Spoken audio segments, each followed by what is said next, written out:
What's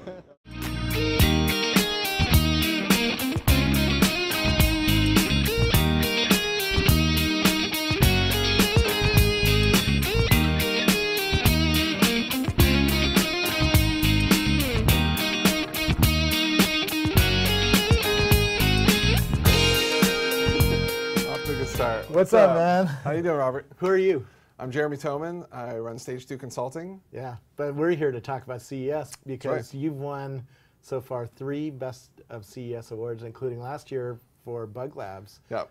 And so we want to know how do you prepare for CES? Because CES is next week. Are you getting any sleep? A little sleep. CES preparation starts for me in August, and that's because I work for smaller companies. If I work for a big company, pretty much CES preparation starts at the end of CES.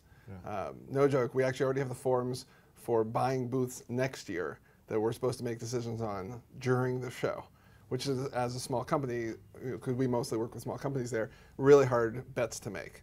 Yeah. But for the most part, my work starts in the summer. That's when we book hotel rooms, book our flights, start getting an idea of what we're planning to do, get some rough booth plans together. Generally, right around October-ish is when we start really hammering down on what demos might look like, what's the content going to be, decide on media events like showstoppers, and put together kind of a final budget of what we think we'll do, both manpower, time, and money spend.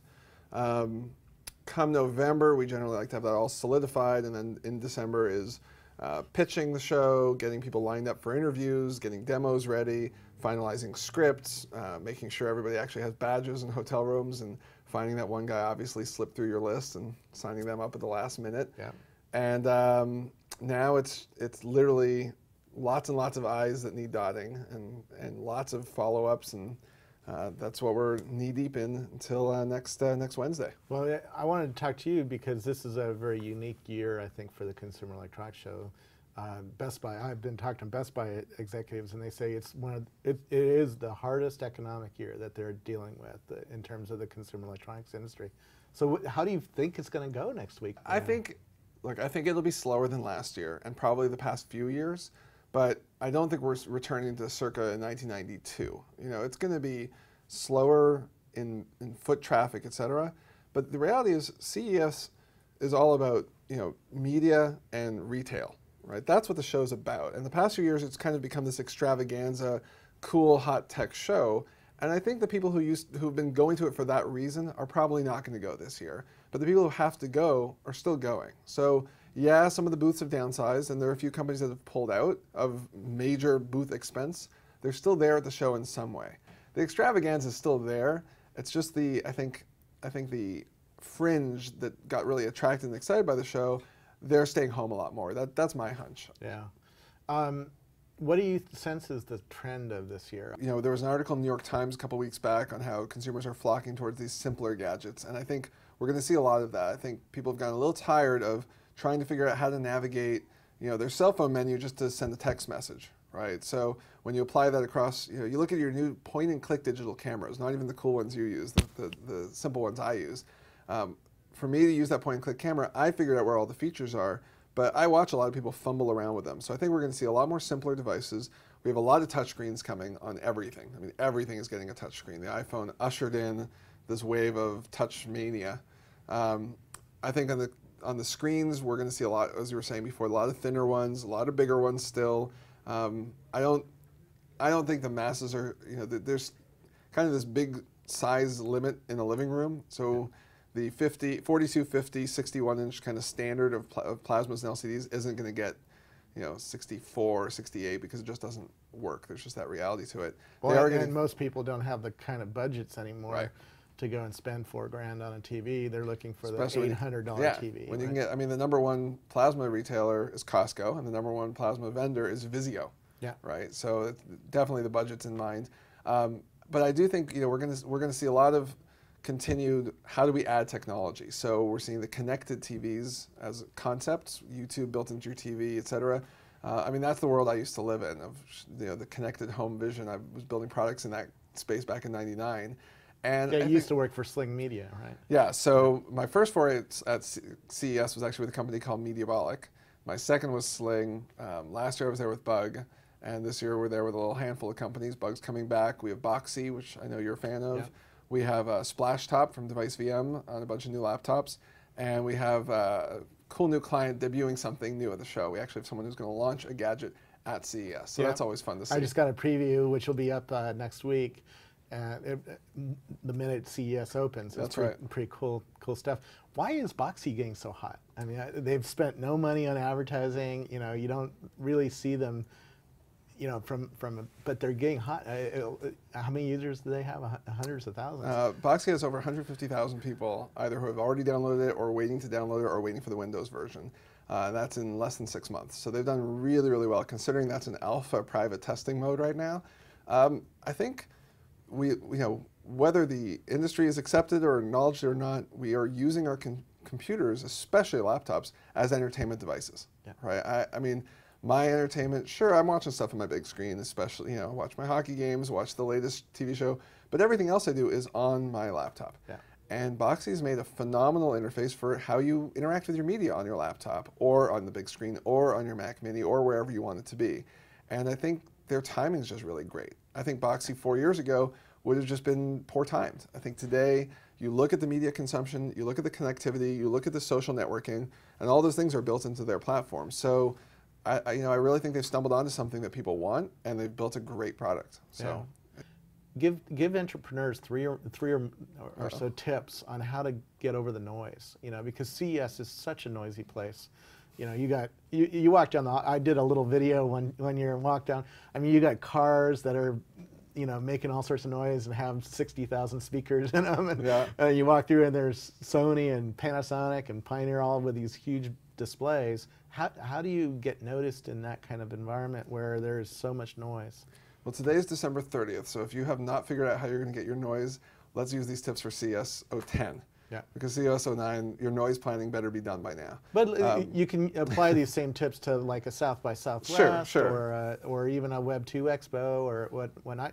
You're, as an entrepreneur in those spaces, you're competing with 60 or 100 people, and getting, you know, Walt Mossberg or getting Mike Arrington to come over and check you out is going to be pretty hard. So. All right, so 3 tips. So tip 1 is figure out who you need to reach early, right? So if you're CES, you really want to be, in Engadget's coverage of CES, right? You want to be in mainstream media's coverage of CES. I mean, there's a lot of media there, right? Showstoppers alone has, I think, 1,100 registered press. Now, even if half of them come, that's 500 bloggers, you know, traditional media, everything as big as, you know, CNN will show up to as little as, you know, a 1 or 2 person blog will be there, right?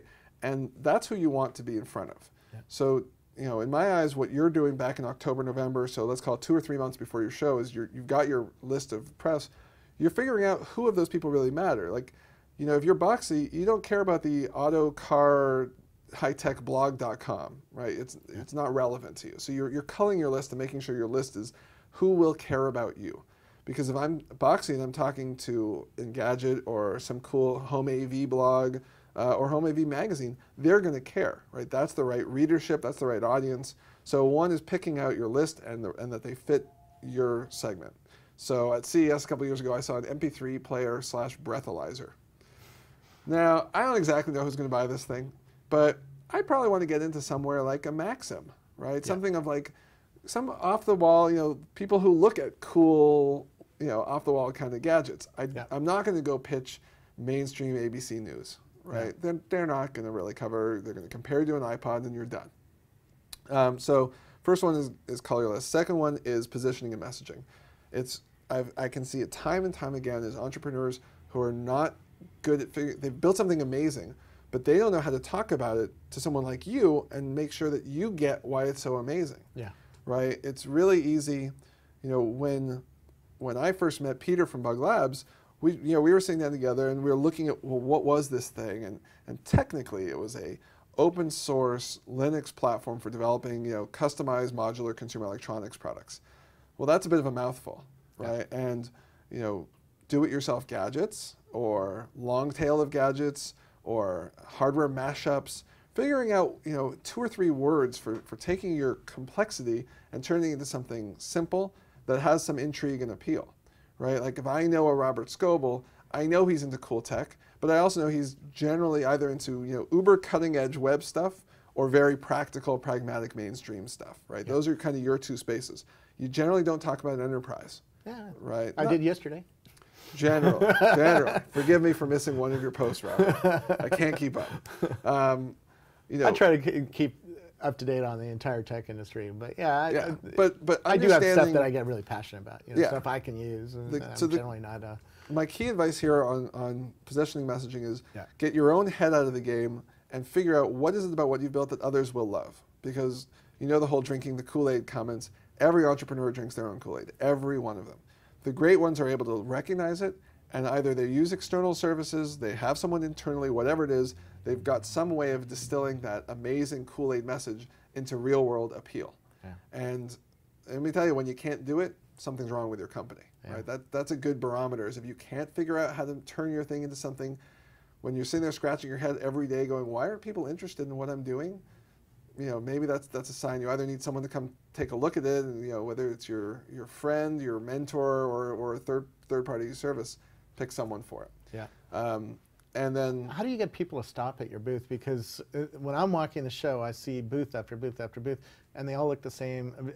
Very few really do a good job of even getting your eye to look at the booth and stop. And is that something that you care about? Do you care about the average person walking by, stopping and looking and checking you guys out? That's a good question. You know, I'm a CES junkie. I want to do as many demos as I can during CES. I don't care if it's a taxi driver randomly walking the halls, or you know, or you or Walt Mossberg. I want to do the demos because I love doing it, right? So I would say the first thing I will say is that at booths, bored-looking staff don't attract attention. And I see it all the time. People sitting there on their BlackBerry.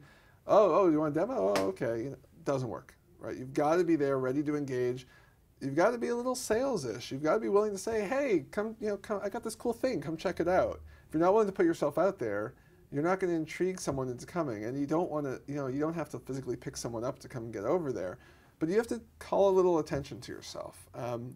I like booths with splashy colors. I don't like, you know, drabness. I like booth staff that wear the same outfits. So, you know, there's 3 guys.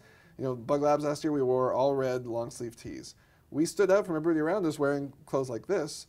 You know, maybe it wasn't what I want to wear going to dinner that night, but people noticed those 3 guys in red, and they came over a bit more likely to take a look. I recommend in booths, our way of approaching booth design is that there should be something that someone walking 20 feet away can see and just kind of maybe get puzzled by and say, well, what does that mean? I want to go learn. Come by and from 5 or 10 feet away can read something and get a sense of what's going on there, and then come up for the 2-foot demo. So I kind of look at that kind of strategy. Hope that's helpful. It is, and hopefully it helps somebody out there get ready for CES 2010, because I'm sure there's some entrepreneurs out there cooking up some really cool stuff for I hope so. Can't wait to see it. I'll see you at the floor. Yeah, we're going to be walking.